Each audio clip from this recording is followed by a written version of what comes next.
Belen City Hall to protest the governor's restrictions on churches. First, tell me about how this was organized and kind of what was your feeling when you were out there this weekend. Thanks for having me on. As far as organization, I'm really not sure. I know Faith Over Fear in America is a national movement and organized locally. I believe was that gathering, but I was invited out by a constituent, and so that's how I ended up there. Yeah, and well, we go back into history of this with the public health orders. The governor, there was nobody in a church. Then it went to 10%. And then it went to 25%. Now we're at 40%. I just think the 40% is such an arbitrary number. Why not 50%? Especially in a lot of these churches, that would only mean a few more people. Brandon, I'm not sure why that is. It's always been a criticism I've had with the health orders, and that's the arbitrary nature of their application in regards to not just churches, but businesses of different types and that sort of thing. Yeah, and do you think with the cases of COVID dropping again, I mean, we're down into double digits. I think 81 people confirmed today with COVID, no deaths. The numbers are starting to plummet here in New Mexico, and the last time we had a direction from the public health order, there was really no change. It comes up again in about 2 weeks. Do you foresee a change, especially with churches in their capacity to change with this next public health order? Brandon, well, first off, great news. Our cases are plummeting, which means that the death rate is plummeting as well. And so, it's becoming less and less of a threat to the populace. So I think, that's a lot of congratulations goes to the public out there, and especially the people here in Valencia County. I know they're trying hard. But to switch gears with you, I think that, going forward, hopefully the Department of Health is looking at easing restrictions. I've always felt that it should be more of a personal issue, and rather than a government mandate placed on the people.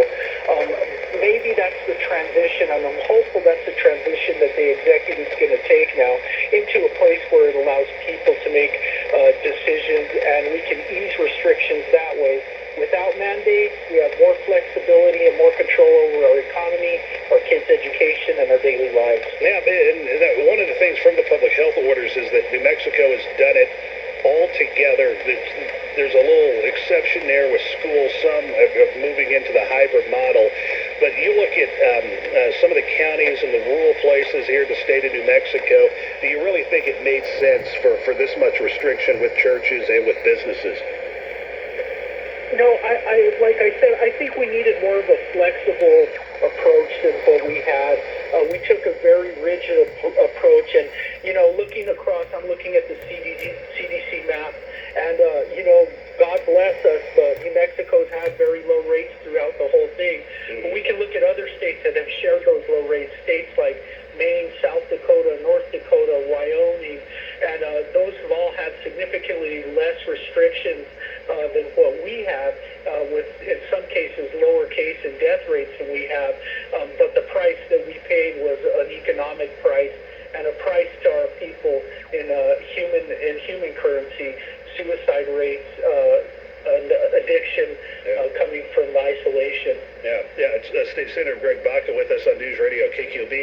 And during the very special session a few months ago, you had the Terminator bill, which would have automatically terminated the public health order in 2 weeks or require legislative approval to be renewed or changed. Now, that didn't get passed during the special session, but do you think in January this thing could have some legs, and do you think it could get bipartisan support? Because legislatures like to get involved too, and with all the public health orders, the decision making has been centralized with the governor. Well, I'm certainly going to reintroduce the bill. I'm going to refine it in the meantime to make it more workable. And I think it's a great idea. It's one way to give the people a voice, a direct voice in the health order. It would have allowed the legislature to get involved 14 days after a health order is instituted to give the people a voice on whether it continues or is amended or stops altogether.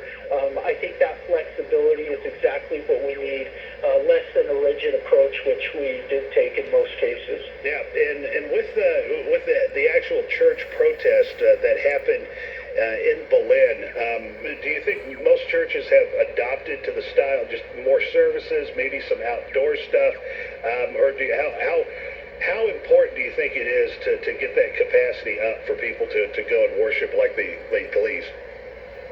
You know, it's amazing here in Valencia County and New Mexico abroad, the flexibility that people have, even when they're placed under such restrictions. They've done all the things you said. They went to video sermons, to outdoor sermons, to multiple services rather than single and only two services.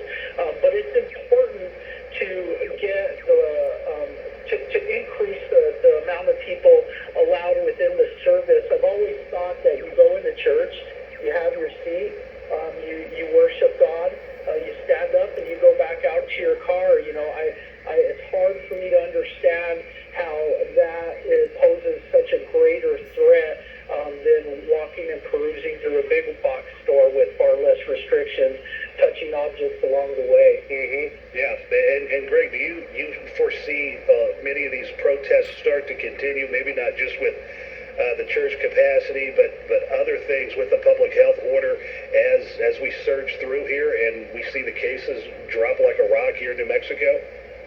You know, I don't know how the other industries, and, you know, I don't like to classify church as an industry, but how the other industries will approach it. But I'll tell you, this gathering here in Belen, I didn't look at it as a real protest. It looked more like a celebration, to be honest, with a bunch of people, God-fearing people out and about celebrating their faith. You know, and that's more how I looked at it, and that's how it was, I guess, marketed to me. I didn't really think of it as a protest. Later, after I went, I was told it was being called a protest. But anyway. Yeah, well, thank you. Greg Baca with us on News Radio KQB. And one final question.